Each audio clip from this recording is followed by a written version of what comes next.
Senator, thank you so much for having me here. There's so much to talk about. First, we'll get out of the way that we're sort of in the shadow of Donald Trump's first 100 days. What message do you want Americans to take from these 100 days? Well, first, it's great to join you and thank you for getting the word out. This has been a disastrous 100 days for the country. Donald Trump is tearing up the Constitution, he's tearing down our economy, and he's tearing apart our government. And this is a time for all patriotic Americans to stand up and be counted because our democracy and our Constitution and our country are at risk. How do you want Americans to look back at this time and see how Democrats were fighting for democracy in this pivotal moment?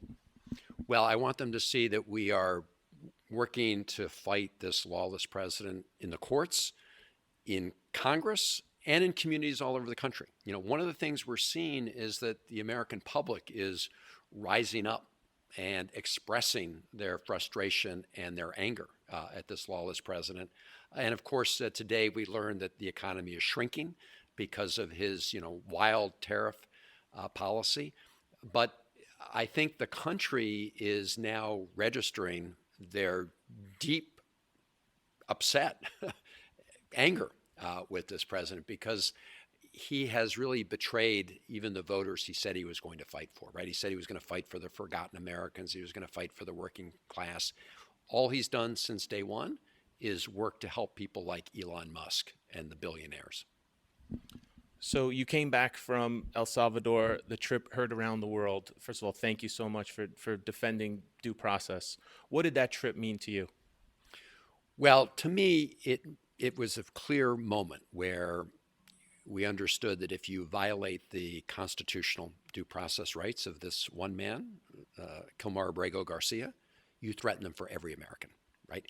The Trump administration admitted in federal court that they wrongfully detained and shipped him out of the country to a prison that's reserved for terrorists. Yet instead of fixing the problem, they essentially punished the lawyer who told the truth in court. And now we have a 9-0 Supreme Court decision. We don't see many of those saying that the president has to facilitate the return of Abrego Garcia. And just yesterday, the president admitted that he could pick up the phone and do that, but he's not doing it. He's in violation of court order. And so this is a moment where everyone who lives in America needs to recognize that if the president can ignore the courts and tear up the Constitution in this case, he can tear it up in others. Do you think there's a chance he could end up back in the United States? I do. I think two things need to happen. We need to keep the pressure on the president. I mean, in recent days, he not only admitted that he could bring him back, but then he also tried to deflect the issue. Oh, my lawyers, I don't really know that much about the case. And this is going to be a pivotal 2 weeks in the courts on this case, which is symbolic of other cases around the country. The other thing we can do is put economic pressure on the government of El Salvador and President Bukele, because right now Bukele is complicit, along with Trump, in undermining the constitutional rights of people who live in the United States. And as long as they're colluding together, I think we need to send a message to the government of El Salvador that Americans are going to vote with their feet when it comes to tourism. I mean, lots of beautiful countries in Central America, right? We have Costa Rica, we got Guatemala. Stay away from El Salvador so long as they're colluding with President Trump to violate people's constitutional rights. And I'm also urging states that have pension fund holdings in businesses that, interact with El Salvador to pull those until Bukele stops conspiring. And my colleagues and I are working on other measures we can take as well. There was some talk about the glasses on the table. I'm just curious how you feel if once you heard that there was sort of a buzz about the fact that there was salt around the rims, and what about that situation? Yeah. So this shows the lengths to which both here at home Donald Trump and his cronies will go to try to change the subject. And I keep saying, stop all the social media stuff if you're not willing to take evidence to court. In other words, put up or shut up in court, right? Because the federal district court judge here has said that the administration has provided, and I'm quoting now, no evidence linking Abrego Garcia to MS-13 or any terrorist activity, end of quote. So, go to court. That's where people have to actually submit evidence under oath. And when their lawyers were last there, they admitted that the Trump administration had violated his rights. When it comes to El Salvador, President Bukele and Donald Trump are like peas in a pod, right? Bukele calls himself the world's coolest dictator. And what we saw was the lengths to which he will go to create a farce, to create wrongful impressions. He wanted to make it appear like Kilmar Abrego Garcia, who'd been sent to the most notorious gulag certainly in El Salvador and probably in Latin America, was somehow living it up. And so if you look at the scene when I first sat down with Kilmar Abrego Garcia, and I'm glad that the government of El Salvador finally relented and let me see him, because nobody has had communication with him before then or since then, including his family. But if you look at the table when we first sit down, you'll see we have a glass of water, see some coffee. And what happened is during our conversation, the government officials instructed the waiters to place 2 other glasses on the table, a little taller. They had cherries in them. They had salt or sugar, who knows, around the rims. And they wanted to create the impression that, hey, Abrego Garcia's just enjoying the high life, even though he's been in a terrible prison cell. And they even put the level of water in his glass a little lower than in mine to make it appear that he drank it. But I said, if you're, a Sherlock Holmes detective, you will see that there's no gap in the sugar or salt or whatever. In other words, nobody touched it. Nobody took a sip. If he had, you would see it. So it actually is a very instructive story that I've used to show the lengths to which they will go to lie to people. They wanted to have the meeting actually right next to a pool, because they brought him to my hotel, and they, again, wanted to create the false impression, to lie to people, that somehow, he was in a tropical paradise when he was locked up first in one of the most notorious prisons and now in another facility where he still can't communicate with anybody. So President Bukele's lying and Donald Trump's lying. They are 2 peas in a pod. There's a lot of discussion, at least amongst my followers, about sort of, if you're going to deport someone, deport them to their country of origin if they're a violent criminal. This is something so different, to put them in prison and in a lot of cases, a country they're not even from. Do you think cruelty is the point? So he was originally from El Salvador. He came to the United States when he was about 16 because he was fleeing gang activity that put his life in danger and that of his family. And he then settled in Maryland. He has a work permit.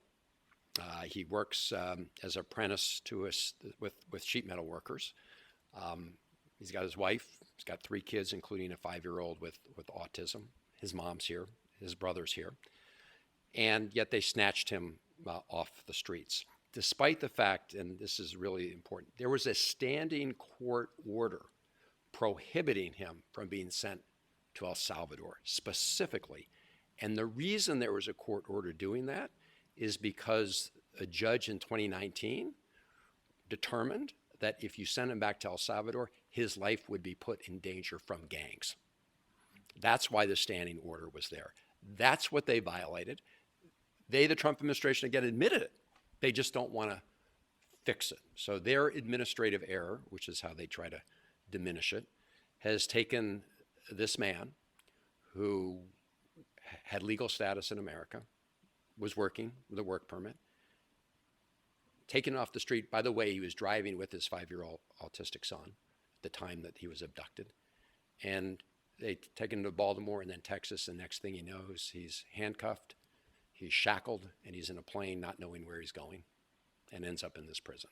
So this is a gross violation of his due process rights, and all of us should be very worried, because if they can do it to him, they can do it to anyone living in America.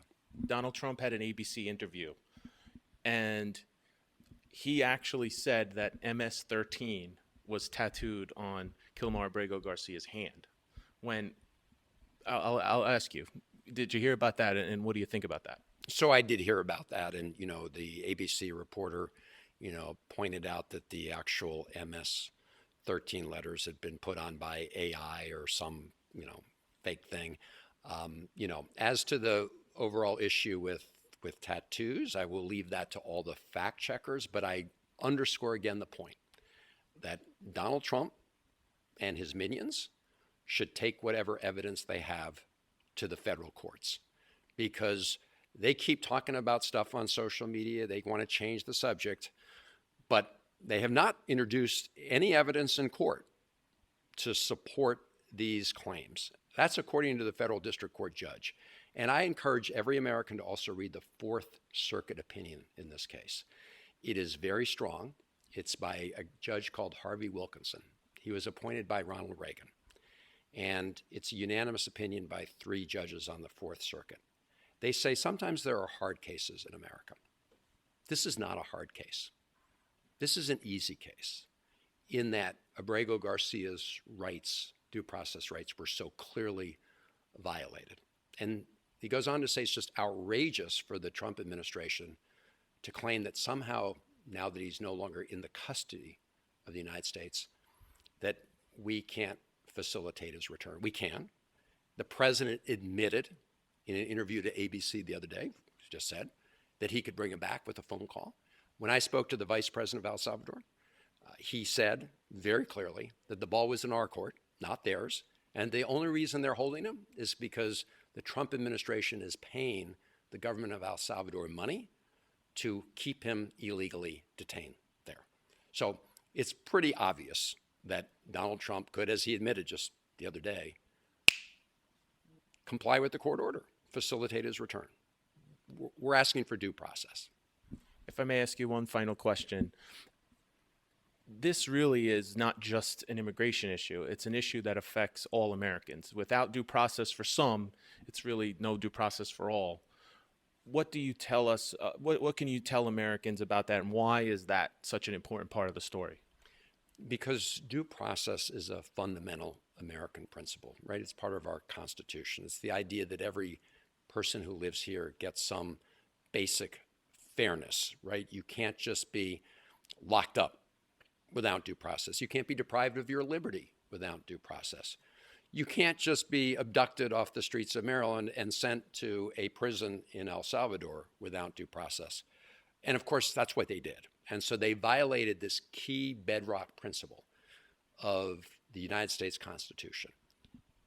And again, if they get away with it in this case, it really does threaten those rights for everybody who lives here. I should say that they're not only shredding up due process rights as we speak, they're also shredding up First Amendment rights, free speech rights, right? I spoke about this today on the floor of the Senate at length, that these students at different colleges and universities that they've also, illegally scooped up and shipped to different places, including in Louisiana, that's in direct violation of their free speech rights under the Constitution. And it's outrageous that Secretary Rubio, who is a member of the Senate, used to talk about how important it was to have U.S. foreign policy rooted in values and democracy and free speech, now being essentially the student abductor in chief and violating their free speech rights here at home. Because you can agree or disagree with the statements these students made. They were protesting the war in Gaza. They were calling for Palestinian rights. Again, you can agree with them or you can strongly disagree with them. But the First Amendment is not like a la carte menu. And what the Trump administration is doing is punishing speech that they disagree with. You can't do that on the First Amendment. That's not how it works, but that is what they're doing. And Rubio is claiming to be using this provision from a 1950s McCarthy-era law. It was part of what was known as the McCarran-Walter Act, which he claims to have used to say these students are threatening the foreign policy of the United States. I mean, this is ridiculous, a ridiculous claim, and he's using this as a ruse, as a cover story for really punishing them and sending them to detention centers, because of their speech which he doesn't like, but which they have a right under the Constitution to express. Senator, you're a profile in courage. I'm proud you're my senator, and thank you so much for meeting me today. Thanks for helping get the word out. This is a moment where everyone needs to work 24/7 to protect our Constitution and country.